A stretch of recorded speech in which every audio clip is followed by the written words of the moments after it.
무턱대고 리포트에 나와 있는 내용을 액면 그대로 믿는다면 정말 큰 손실을. 대형주 같은 경우에는 사실 주가와 애널리스트들의 리포트의 개수,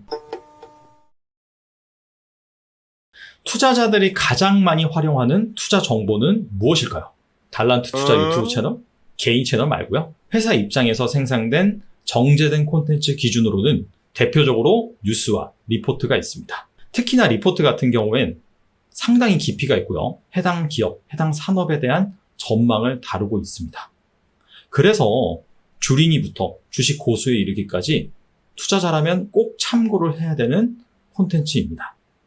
그런데 증권사에서 발간하는 리포트를 제대로 알고 투자에 활용을 해야지 무턱대고 리포트에 나와 있는 내용을 액면 그대로 믿는다면 정말 큰 손실을 볼 수도 있습니다. 그래서 오늘은 초보 투자자가 증권사의 리포트를 읽으면서 절대 주의해야 할 점 2가지에 대해서 설명을 해드리겠습니다. 첫 번째는요, 리포트가 많이 나오는, 매수 의견이 쏟아져 나오는 중소형주에 주의를 해야 됩니다. 여러분들, 베스트 투자 타이밍은 과연 언제일까요? 이 리포트 기준으로 봤을 때 해당 종목의 리포트가 가장 많이 나오고 매수 의견이 가장 많이 나오는 그 시기일까요? 아니면 반대로 해당 종목의 리포트가 거의 없어요. 그리고 나오는 리포트도 투자 의견이 없습니다. 자, 이럴 때가 최적의 투자 타이밍일까요? 이것은 기업의 사이즈별로 좀 다릅니다. 대형주 같은 경우에는 사실 주가와 애널리스트들의 리포트의 개수, 매수 의견, 이거와는 별로 상관이 없습니다. 그런데 대형주가 아닌 어느 정도 실적 굴곡이 있는 경기 민감주 같은 경우에는 리포트가 가장 많이 나오고 매수 의견이 쏟아져 나올 때가 고점일 확률이 높습니다.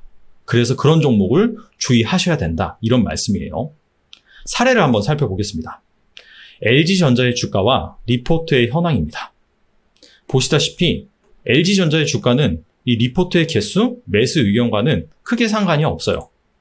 2010년이 LG전자의 주가가 가장 높았을 시기이고요. 이때 당시에 리포트는 대략 한 300개, 매수 의견이 담긴 리포트는 232개였습니다.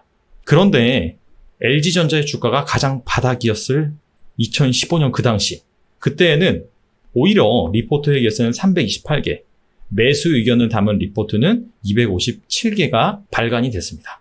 즉 여기에서 알 수 있는 것은 사실 LG전자의 주가와 이 리포트의 개수나 매수 의견 그다지 상관성이 없다. 자, 그런데 경기 민감형, 즉 실적 굴곡이 있는 중소형주는 좀 다릅니다. 보시는 이 그래프는 주성 엔지니어링의 주가와 리포트 현황입니다. 주성 엔지니어링 같은 경우에는 주가가 가장 바닥이었을 당시가 바로 2014년입니다. 이때는 리포트가 하나도 안 나왔어요. 그런데 2016년, 2017년 주가가 상당히 저점 대비 3배, 4배 오르니까 리포트의 개수가 50개가 넘었고요. 대부분 다 매수 의견을 담은 리포트였습니다. 그런데 바로 이렇게 리포트가 쏟아져 나오고 나서 얼마 지나지 않으니까 다시 주가가 하락하는 그런 모습이 연출이 되죠. 그래서 사실 이런 종목 같은 경우에는 증권사 리포트가 하나도 나오지 않고 나왔다 하더라도 매수 의견이 없을 때 그때 투자하는 것이 좋습니다. 아니 그런데 애널리스트들 같은 경우에는 그런 2014년 이럴 때 리포트를 써서 이 종목을 사야 된다라고 말을 해줘야지 왜 이렇게 주가가 다 올라오고 분위기가 좋을 때 말을 하느냐? 이것은 어쩔 수가 없습니다. 왜냐하면 2014년 주성 엔지니어링의 실적이 최악이에요. 적자도 막 수백억씩 나오는 그럴 당시입니다. 주성 엔지니어링이 반도체 장비 업체거든요. 근데 반도체 장비 업체들은 실적이 꾸준할 수가 없습니다. 왜냐하면 고객사, 삼성전자나 SK하이닉스 이런 종목들이 시설 투자를 해야지 그때 바짝 벌고 그러지 않을 때는 보릿고개를 버티는 그런 종목들이에요. 만약에 그런 보릿고개가 왔을 때 애널리스트가 이 종목을 사야 된다라고 주장하기가 힘듭니다. 왜냐하면 실적이 일단 너무 안 좋아요.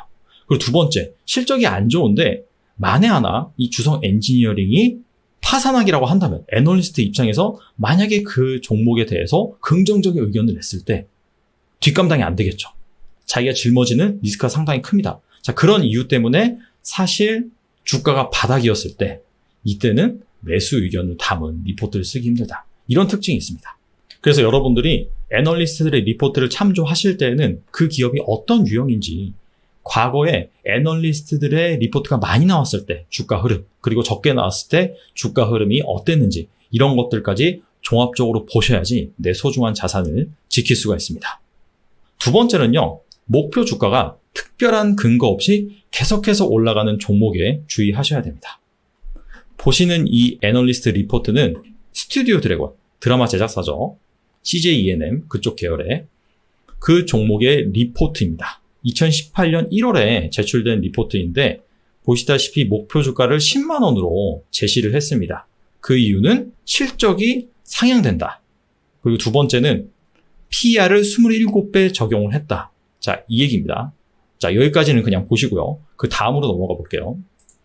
그리고 나서 2개월 후 2018년 3월에 같은 증권사에서 다시 이 스튜디오 드래곤의 목표 주가를 상향한다라는 보고서를 냈습니다.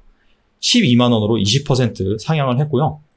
예상 EPS 3,240원에 타겟 PER 37배를 적용한다. 자, EPS 곱하기 PER은 무엇이냐면 주가입니다. 주가. 자, 그런데 여기에서 예상 EPS 그리고 타겟 PER이니까 목표 주가라고 보시면 돼요. 자, 이렇게 계산을 하면은 스튜디오 드래곤의 목표 주가가 12만 원이 나옵니다. 그래서 이 근거를 살펴보면 내년 실적 전망치를 일단 상향을 했고 피어그룹 밸류에이션 상승에 따른 타겟 PER을 조정했다. 말이 좀 어려운데 쉽게 말씀드리면 이런 거예요. 지금 강남 아파트 가격이 다 올랐다는 거죠. 근데 스튜디오 드래곤은 강남 아파트다. 고로 스튜디오 드래곤의 가격을 올려야 된다. 그 얘기가 바로 이 타겟 PER, 피어그룹 밸류에이션 상승에 따른 타겟 PER을 상향 조정한다. 그 얘기고요. 그 다음에 실적 전망치를 상향한다. 이 이유는 넷플릭스향 판매 비율의 소폭 증가와 그리고 글로벌 중국 프로젝트 실적 일부를 선반영. 자, 그리고 나서 2018년 6월을 한번 볼게요. 이때는 목표 주가를 또 14만 원으로 상향을 했습니다. 근거는 EPS가 3,470원으로 올라갔어요. 즉 3개월 전보다 200원이 더 올라간 거죠. 그리고 타겟 PER도 보시다시피 40배로 올렸습니다. 그 이유를 또 살펴봐야겠죠. 보니까 견고해지는 라인업의 영향으로 히트 비율 및 평균 시청률이 상승하기 때문이다. 그리고 넷플릭스와 동사 제작 드라마뿐만 아니라 공동 제작 오리지널 드라마를 포함한 전방위적 파트너십이 확인되고 중국향 프로젝트가 재개된다. 그런 기대감이 있다. 이런 것들을 반영을 했다. 자, 그런데 3개월 전에 나온 리포트와 크게 차이가 없어요. 실적이 상향된 근거가. 자, 이때에도 넷플릭스 OTT 그리고 글로벌 넷플릭스 말고 또 다른 OTT 플랫폼 그리고 나서 중국 프로젝트거든요. 여기도 똑같죠. 넷플릭스뿐만 아니라 전방위적으로 그런 OTT 플랫폼과 파트너십이 확대되고 있고 그 다음에 중국향 프로젝트 재개. 즉 차이가 없다. 차이가 있는 거라면 견고해지는 라인업의 영향으로 히트 비율 및 평균 시청률이 상승하고 있다. 그런데 사실 정말 이것이 확연하게 드러나기 위해서는 시간이 꽤 걸립니다. 그런데 보시다시피 이 3개월 만에 라인업이 견고해진다? 그리고 평균 시청률이 올라간다? 라고 보기에는 너무나 좀 확대 해석한 것이 아니냐 라는 것을 투자자들은 자세히 본다면 알 수가 있습니다.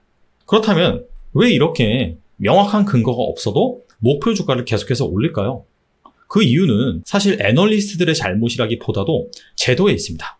금융감독원이 2017년 9월 1일부터 출간된 리포트부터는 목표 주가와 현재 주가의 괴리율을 명시를 해서 출간하도록 제도를 만들었습니다.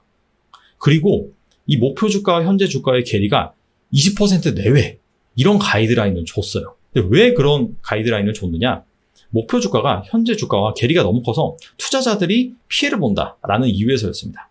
그런데 이렇게 20%라는 가이드라인을 주니까 애널리스트가 사실 뚜렷한 근거가 없어도 이렇게 주가가 엄청나게 상승하는 종목에 대해서는 어떤 이유를 갖다 붙여서라도 이렇게 목표 주가를 올릴 수밖에 없는 것이죠.